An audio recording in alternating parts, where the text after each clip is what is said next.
Kaisaaba ibaka amugoda. Yosi yamani dagay. Why araf dagay? Why araf adi yosi yamani no watin? Tak. Okay. Tak.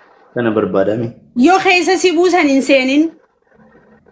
Ayye. Yo si gaafatan deebisan ega kontaatiin qabne amma booda wanni si galchuun jirtu gaafni sirraa buute gaafa mana Maryamii deemtee maallaqa irraa kafalansan. Assalamu alaikum. Gaafa sani. Bakka dhumatti dubbiin amma booda si bakka takkatti waan kana dubbatu agara sirraa arrafati. Harka keessaa fudhu. Ani dubbachuuf sa'aatii maal qabu? Ani galchuuf fiigataa oola.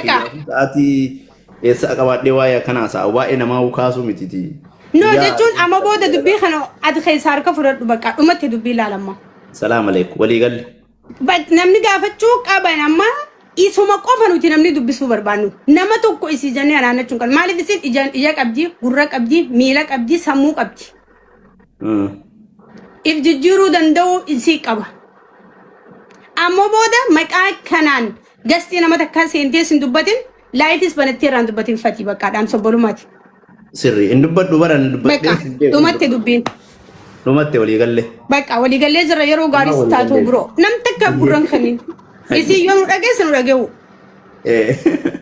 Suma walii galee yoo akkam nasraa. Suma walii galee yoo salaam alaikum. Ana.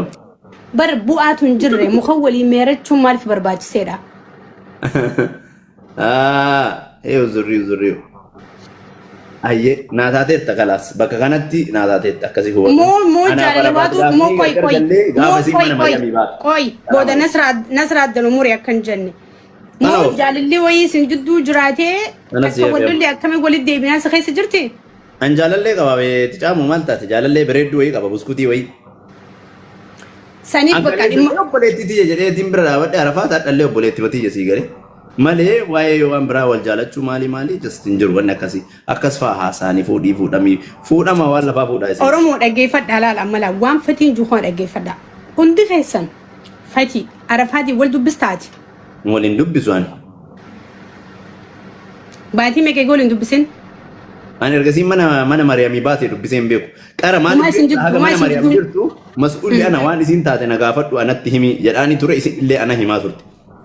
Ada bakka arfaatonni akkana ayyeesh naan jedhaa turte isin illee sa'aatii sanis sappoorti gochuuf waan dandeettuun ani si gargaara ati jabaadhu dalagaa kee irratti yoo dalagaan si ulfaate kinoo madaamii ta'e anatu dubbisa raftii si haa kennitu akka arabaatti sun taane akka nama keetii akka obboleettii keetitti ilaali dalagaa kan kee dalagadhu sa'aatii 2 ol laayivii irra taa'in sa'aatii 2 ol dabarsitee naan anaa waliin buuta dalagaa kan kee adabadhu dalagadhu shinaan jette.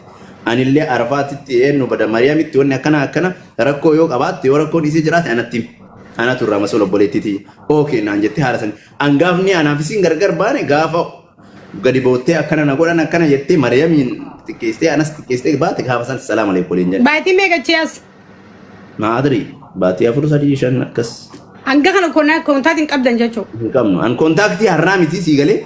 Gaafa arafaatii wal agarru. Waan jechuu barbaadu jira. Gaafa arafaatii jalqaba irraa wal agarru kontaaktiin kiyyaaf ka'isii yeroo alliivii seenu qofa. Malee keessaan haaloo akkana waliin jenneen beeku.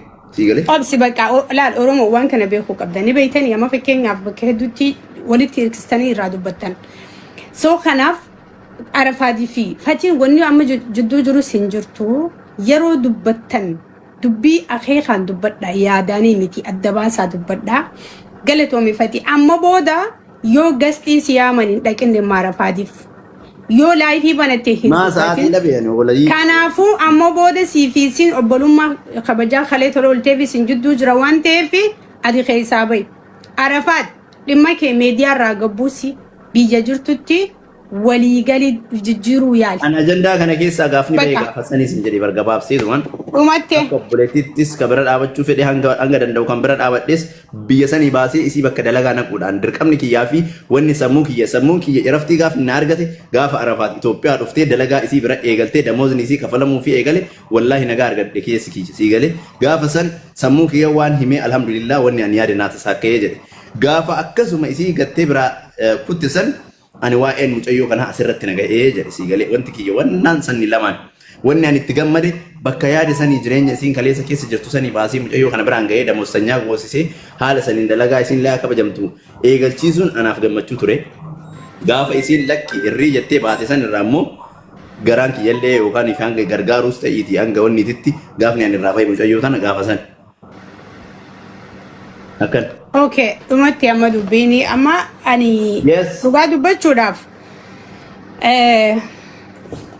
isiin laal bar nama tokko sammuu tana ajajuu danda'a akkamitti dadhabaadha bar namni ma fakkeenyaaf deemsa kanarratti ol bahii rafi siin jee namni horii ban qabaan na rafta an jireenya kiyya namni waan haa godha jeetuma iccitii kiyya hundatti ni muwan sila ifi ibsa katta'ii bareedduu teenya maqaa keetiifis maqaa dubartootaatiifis خسرت دي كوب بيجامبا جرارا نو ميك طلب انديمي اتهاماتي امباسي دقي امباسي دلغا جرتي في متا قوتي خدلغا توجر نو ميك تاريب ام بيجامبا دقي ميلان ديمي غوفو في دغاغا سقوري خيس قبنا في ادو خيس بيلان اي بودان ججيرم غدا في دجرا سو اياران بيزان دقي دبيتي نموت Ifi dandaa isaanii irraa kan dishan siif hin kaaneef jettee jireenya guutuuf irraa balleessitee gastee irra ooltee bultee liif irra taa'aa ooltee buluun xiqqeenya keeti.